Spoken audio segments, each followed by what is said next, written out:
That being said, Head Coach Jeff Quinn. All right, thank you, Paul, and I want to thank everyone for being here. I'll keep the tone down, okay? I'm still thinking I'm out the practice field, but it's always great to start this great time of the year with these young men and certainly with our coaching staff, and I've really liked everything I've seen up until this point. It's still early, as you know. We're only 6 padded practices into fall camp, but I really like our tempo. You know, I had a couple scouts out there the other day, and they all said, because I always ask those guys, hey, what do you see? And they said, we really like your tempo, Coach. So our kids really understand in year 2 how I want practice executed. And I really like what I see from that standpoint. Our coach has done a very good job. And they also like the teaching. And if you've been out to practice, I have a great group of coaches that are great teachers. They're very knowledgeable in terms of the X's and O's, and I really like that. And I think the other thing I like is the pointing out, because we do have some young players out there that we're evaluating, is our veterans are coaching. Okay, our kids are coaching and helping these young men, which tells me that they understand the expectations of what we look for as coaches, and it just strengthens everything that we're trying to do with our football team. It's been 21 weeks prior to getting ready for fall camp, and I did a lot with our team. Okay, I wanted to really hone down you know, the key in terms of team chemistry, building that camaraderie that is so important. We saw last year we struggled a little bit. When something didn't happen quite the way we wanted to, you know, we saw that we needed more guys to step up, and both sides of the ball in all 3 phases. And then I really feel strongly that our team is a much stronger team. They've bonded quite well together, and I really like their focus and their understanding of going out and practicing with a goal and an objective in mind each and every day. We're hitting a lot more. And I think all those things, coupled with the fact that our offense is a better mentality in terms of running the ball, protecting the quarterback, and then defensively, you know, we the only thing back there is our back end that we need to do a better job in terms of getting them ready to play. And there's nothing you can do other than getting them out there and practicing. But I like where we're at. I like the frame of mind our kids are in right now, and certainly excited about getting today out there with you folks and letting you know exactly what's going on with our football program, but nothing more important than getting ready for September 3rd against Pitt. Thank you. Following last season, the preseason rankings, would you say this team has a chip on its shoulder, something to prove to people? That adds motivation now, okay? And if you're a competitor, that doesn't sit well with what transpired last year, as we all know.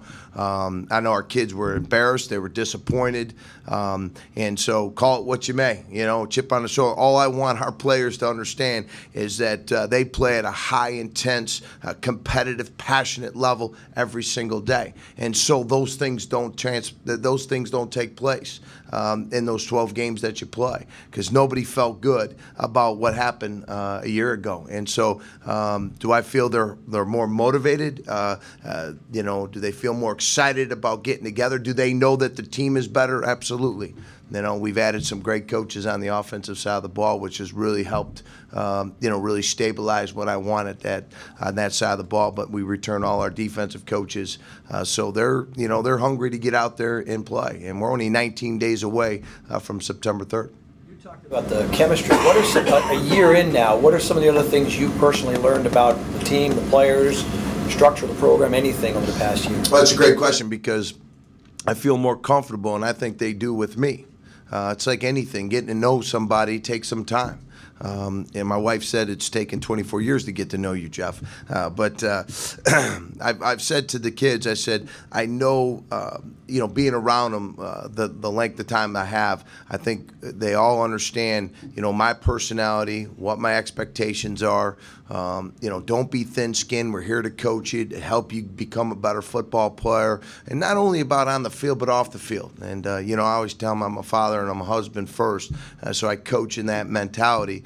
before I'm a football coach. And I think they recognize that. I've implemented a lot of team building. You know, I've talked to a number of people about all the team building activities that I've done with this football team, and I think it's allowed our kids to see me and our coaches and each other in a different light. And I think that's really helped our kids understand what this whole thing's about. And and we're getting a lot from them from that standpoint. They're corresponding, we're communicating better. They understand if we get on them, it's not a personal thing. It's more or less trying to trigger reaction to get them to play, at a more locked-in mentality and at a higher level effort-wise. Do you think on the field, since it's the second year of your system that you brought over, do you think it should be a little bit more smoother this year? You do have a new coordinator, obviously, offensively, but and perhaps a new quarterback. But the system itself, it's the second year you guys are working on it. Do you think the potential's there to have a little less hiccups than you did last year? Well, repetition is the mother of learning. You know, the more you do something, as I tell them, I said, if I told you a million things one time or one thing a million times, which one's going to really stick? I said, and that's what this is all about, is that continuity and that consistency in our system, our terminology, just the simple fact of naming drills.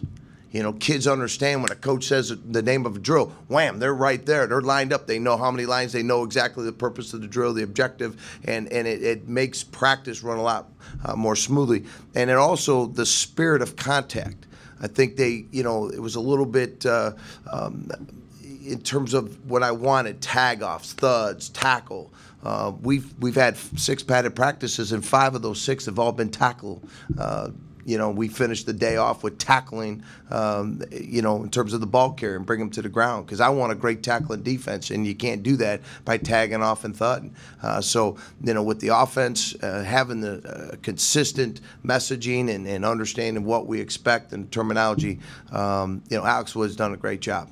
I can only tell you that this is a bright, sharp coach, been coaching at a lot of different levels. He knows what I want. And that's what I told him. I said, you're not going to come in and implement your offense. You're going to come in and teach and get our team to understand what system I already have in place. We've tweaked and modified and improved.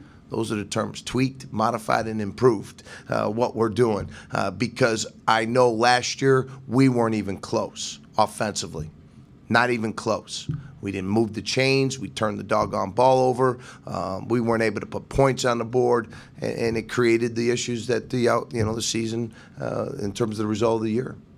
Jeff, how are you different? How are you coaching different? How are you different as a head coach because you have coordinators like Alex now who can handle a little more of the nuts and bolts stuff? How much different is it for you this year than it was last year? Well, the great thing is there's, Alex has been in my shoes. He's been a head football coach. Matt Simon, a running back coach, he was a head football coach.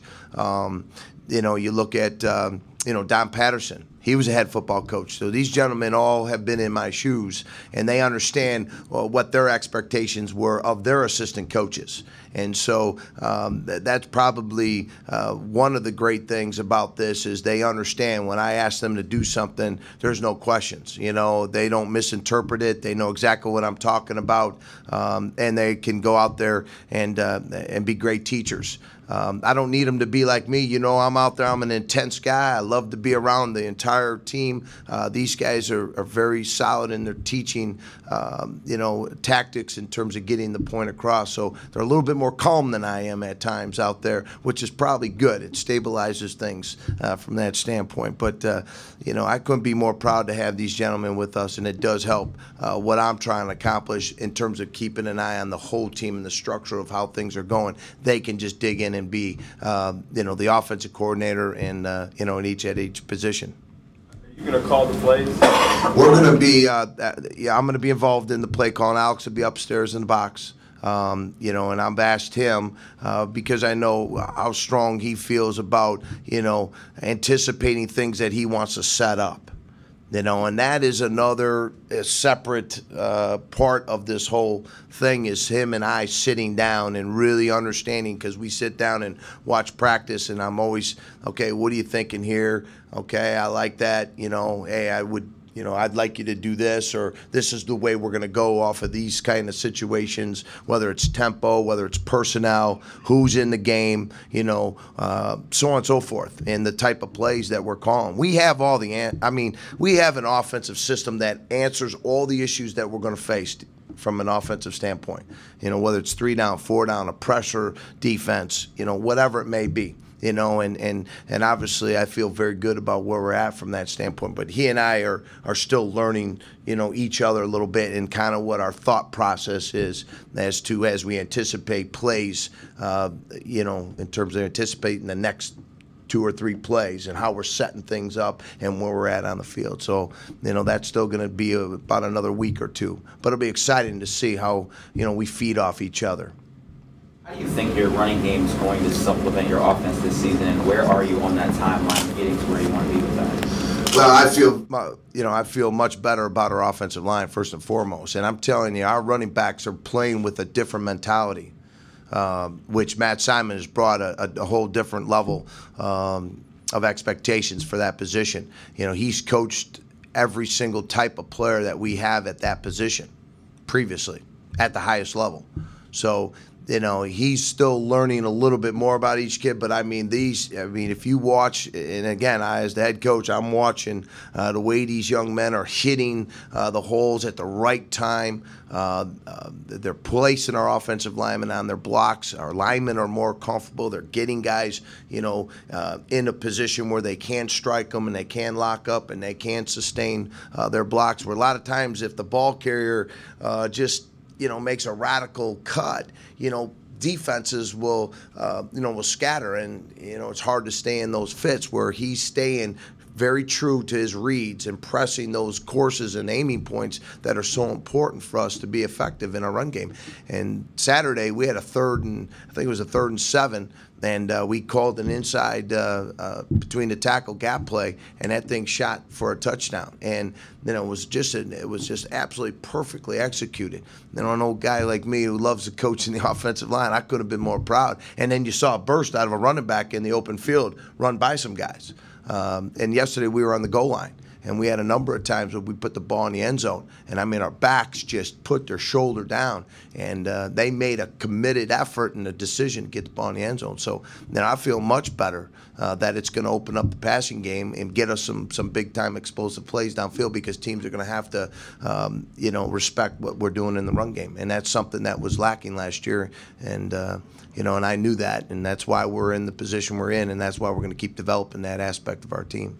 Why do you feel better about the offensive line? You said first and foremost you felt good about them. What particular? Just their ability to sustain fits. They're playing harder. They're playing with more determination. They're quicker. They're more. They've learned more from Coach Shorter, my offensive line coach. I spent a great deal of time with Coach Shorter and being in that room. So they're picking up things. They're seeing things. They're anticipating, better. And so they're reacting better. There's a lot of times, and not to get into too much detail, a lot of times the offensive linemen, they overcommit.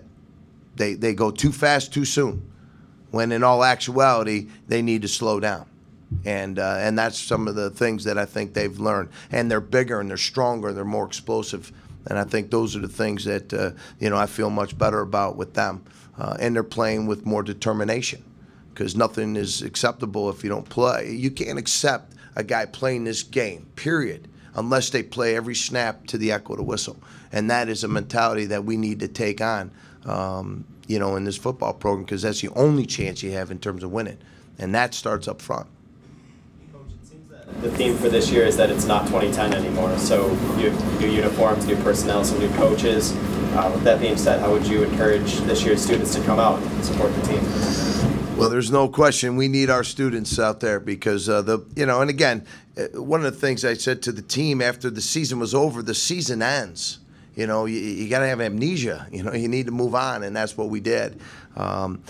you know, you live and learn, but our students, there's nothing more exciting than to have our kids out there, our students supporting our football team. You know, our walk to victory 2.5 hours before kickoff is going to provide them an opportunity and our players a chance to interact and engage with one another as we run out to the field to go over to our student section and recognize them and appreciate their support to our football team. And then after the game, when we win, we're going to go over there and sing our fight song. And we're going to build some tradition around here on a consistent basis in our 6 home games. And then we need them to get on the road.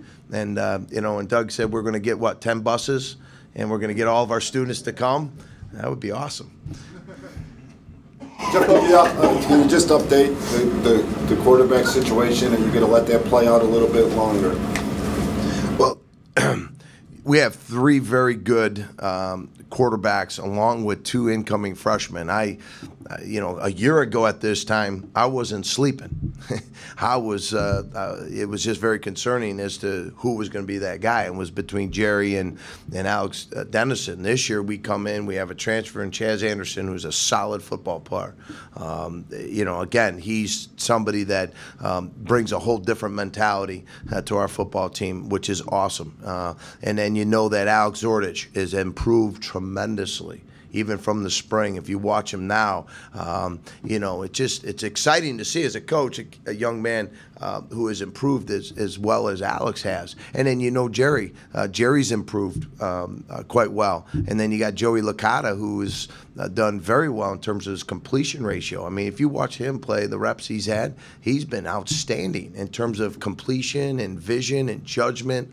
You know, he's a pure thrower from that standpoint, which is great. And but it's going to come down to, you know, guys like Chaz, Zordich, and Jerry Davis. And as I see things unfold, I think it's only fair to try to collect as much information. I felt we had enough information to get closer to the decision, but Zordich really stepped up his play Saturday. And I mean, he had a 10-play drive, and Licata had a 14-play drive. Really moved the offense, which is exciting. So we're going to let those guys duke it out, and when that kid really emerges, which I feel very strongly those are the guys that we're going to pick from. You know that. We all know that. I think it's going to be a good situation, and I'd like to get it done as soon as possible. But we're going to let those guys go out there this week. We're going to have a couple more key situations. Thursday night's going to be a key day, so you're not going to want to miss being out here Thursday afternoon, because we're going to put them in some very challenging situations to see which one really emerges. What's the mentality? You said Anderson brings a different mentality. What is different than the guys from his work ethic? You know, I mean, his work ethic, he studies, he spends a great deal of time at his craft, and he just, you know, he has a sense. It's one thing of knowing where the safeties are, but truly understanding what the safeties are doing. He is a very, he's a student of the game. He has good judgment. And, you know, every day, and some of you have been out there, I mean, here's a kid who spends, you know, another 15 minutes after practice, and he brings those other guys. You're not leaving the field. You're with me here, you know. And he's throwing the ball, and he's getting the timing down, and so on and so forth. That never happened last year. I mean, when practice is over, you know, and this young man has a different mentality in terms of his work ethic and his appetite for doing it. He just has a deep-rooted passion for this great game and the things that take place at that position.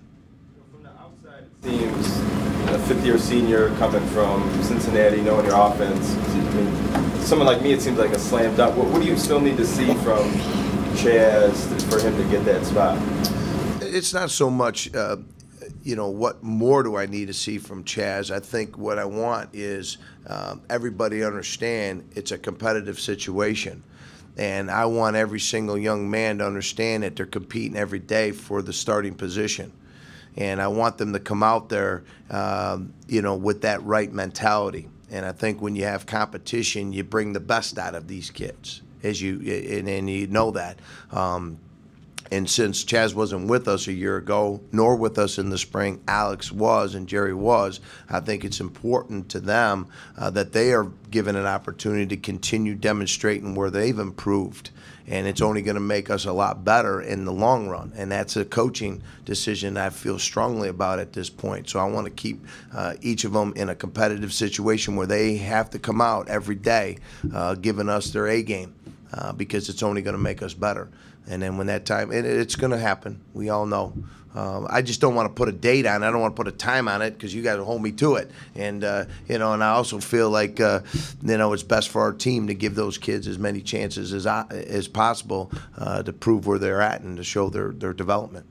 You throwing Makata into the mix here? I mean, is he, is it Joe's put himself in that, Bob. Really, Joe has put himself in that position, more so than us. I mean, he's put himself in a position where, I feel very strongly, as I tell all my freshmen, I said, your favorite two colors is blue and white when you're a true freshman, not red, okay?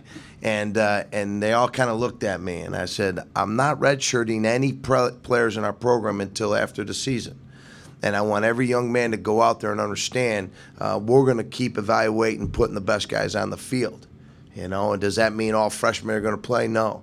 But there's kids right now that have they have that look like, Coach, I'm ready to be that guy. And if I'm not the starter, I'm going to be a key backup guy. I'm going to be in one of those 66 slots, which makes practice a lot more intense.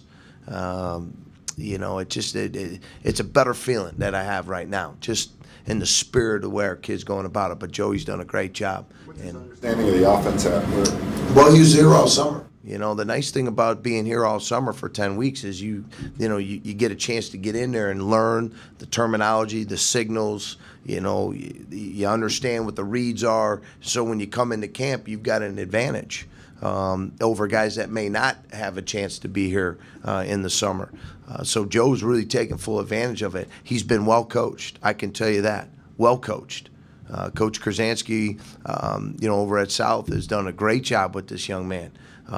Here's a young man who broke the New York State touchdown record, and then he breaks the three-point range. This kid has been blessed and gifted with a good sense of where the ball needs to go, and he's got a good touch on the ball. So it's going to be exciting. You're going to see this young man really. I see some of the best days ahead in UB football, without a doubt, and certainly Joe's going to have something to say about that. Given the losses you had in the secondary, how important is it this season to get pressure from up front and the linebackers as well? Right. I mean, the quarterback can't throw the ball if he's on his back. So, we'd like to get after those guys. And, with guys like Steven Means and, Jalil Verser and you look at Richie Smith, I think our front seven, is a real solid core group of guys. On the back end, like I said, you graduate 4 seniors and 3 are in NFL camps. That was a pretty good group of players back there. But we just got to keep challenging these kids to competitive greatness every day, put them in those positions, and hopefully we won't know until we play some games. Okay, and but those kids are back there. They're hungry to prove their worth, and that they keep coming up to me. Don't worry, Coach. You're not going to have to worry about the back end of our defense. Which tells me it's important to them and they care. So I look forward to seeing those kids compete. But they're going to be challenged. Pitt's going to throw the ball. A different team. When Coach Wannstedt was at Pitt and I was at Cincinnati, they were a two-back, offense. They were going to run the ball. This year they're going to be a spread, and they're going to throw the ball. In their spring game, they had a torrential downpour, and they threw the ball 80 times. And so they're going to, they're committed to throwing the ball. So we're going to be challenged from that standpoint in our back end. But I feel good about the front seven, and it just in due time, I think our back end will, start to really solidify. But it's a competitive situation back there, and I want every one of those kids to step up and show us what they're all about. One of those guys is Copeland, who you kind of moved from linebacker. How important is it, even though there are 4 new starters, that a guy like that who has played and started some games and at least has been out there before, if he wins that safety job, how important is it to at least have that kind of presence, even though it's quote-unquote 4 new starters? Well, you can't substitute experience on the field and playing in big games and being out there. And I feel Josh was one of those guys that I felt very strongly that could make the transition from outside backer to safety, okay, as we graduated Devontae and Cook. The thing that I will say, and I heard this because I wasn't a head coach here, but somebody said Justin Winters went down. And then Copeland came in just a couple years ago, and I guess he just made some tremendous plays. This guy's got a keen sense for the game. He understands the moving parts of the game. He understands, where his body position is in the field. He's made some good plays for us this spring, and certainly look forward to seeing him, handle those duties of being that whip safety. We have a strong safety and whip safety. Okay, and I think he really fits the bill from that standpoint. But he's a hitter. I mean, you saw him this spring. I mean, he came down and he really did some great things for us when it comes to his contact skills. So I like that. And he's been able to play the ball deep and vertical. So I feel very good about him. Isaac Ball, the strong safety, he's the other one, and then Okoye Houston. So I think with those three, and then maybe hopefully some of those younger kids can emerge for us. Besides Licata, what other true freshmen have really caught your eye in the first week? Well, I think on the back end, there's a young man named Michael Brown. He's done a good job. Kendall Minifield has done a nice job for us. Those guys, I tell you, linebacker-wise, Kari Brown, he's done a good job. Wonderful Mons, he's got a little ding on his hand, but, he has got a physical presence in there. I like him. Joe, obviously, you mentioned him. The other guy is this tight end, Matt Weiser.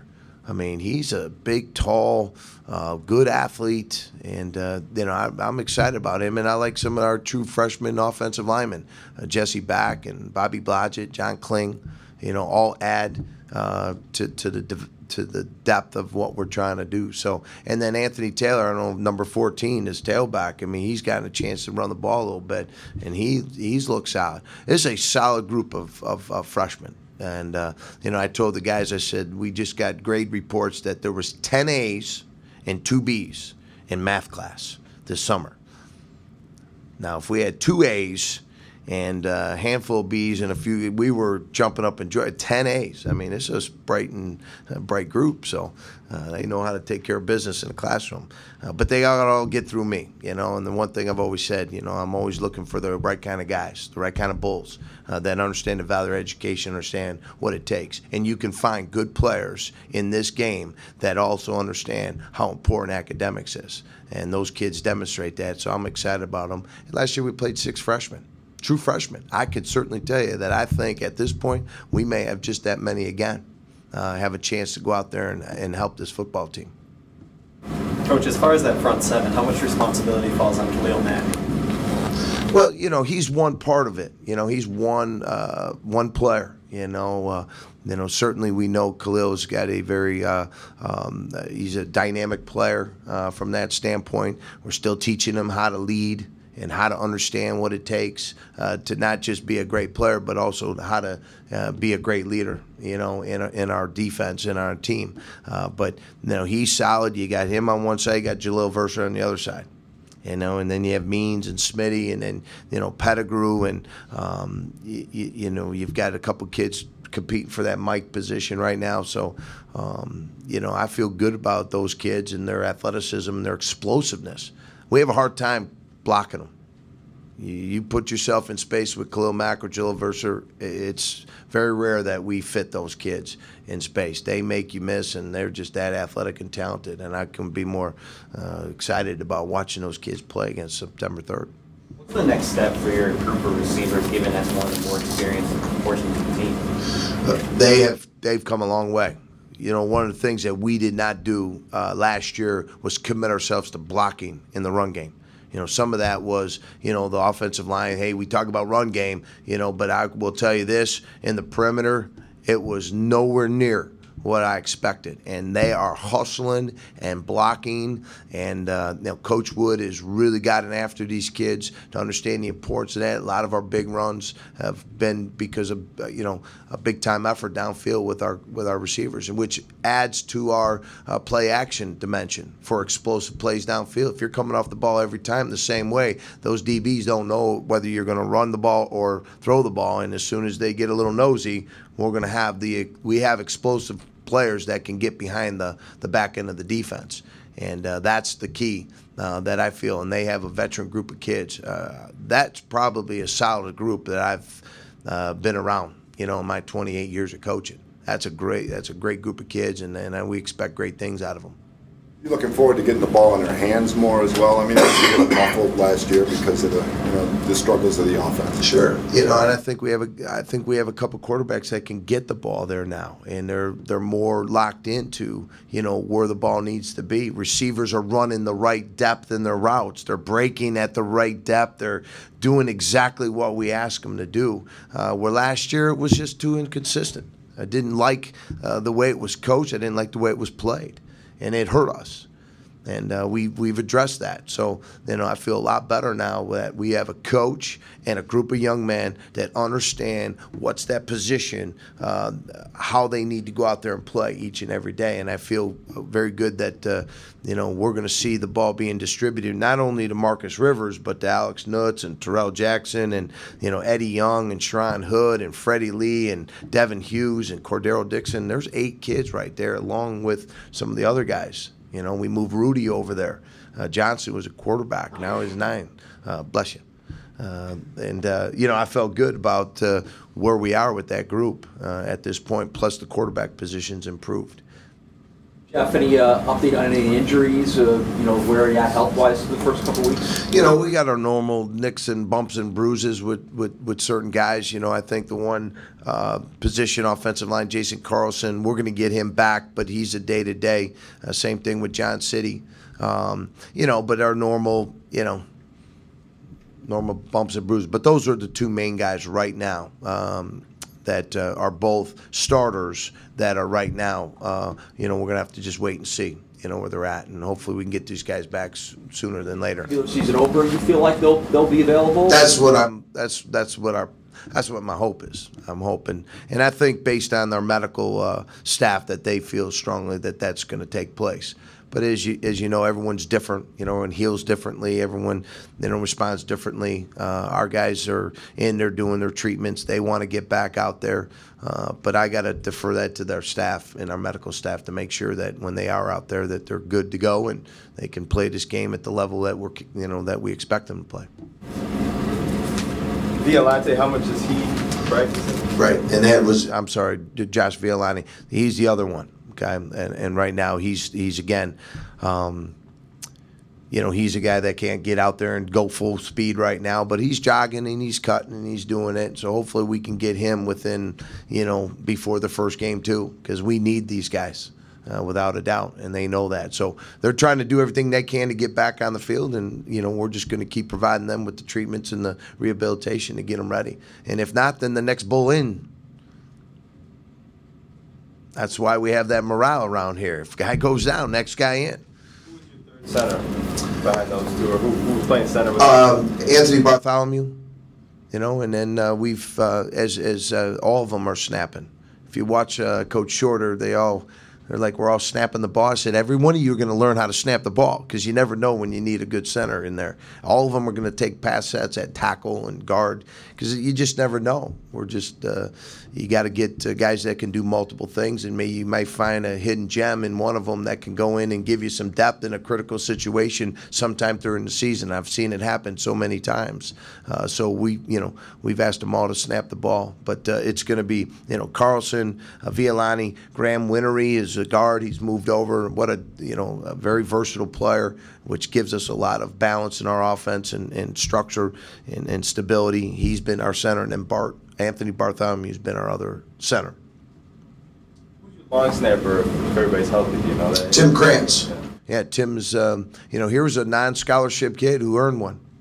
Why? Because he's a heck of a long snapper. Last year he snapped every single snap and every punt, every extra point, every field goal, and had no issues.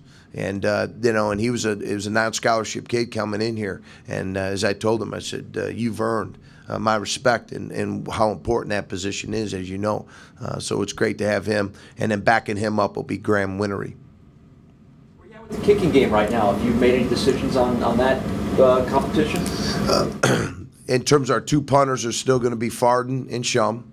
Okay, and Pete's been working on the place kicking all last spring, all summer. He's done a very nice job. I really like where Pete's development has come. We're charting and keeping track of the consistency between Pete Farden and Pat Clark. and also Farden and Shum at the punting duty positions. You know, last year we had AJ kicking extra points and some field goals, and Rahuna was our kickoff guy, and you know, the two punters. You know, and that's not out of the question from that standpoint, because you got Farden and Shum at punter. But place kicking, Pete Farden's done a real nice job. But this young freshman, the South, he's a lefty kicker. Boy, what a strong leg today! He was putting them all in the end zone. Which was just it was great to see. So we're excited about Pat Clark, and he's going to have a responsibility of potentially being our kickoff guy. Anything else? We'll head out to the field now with our team photo. Thank you very much.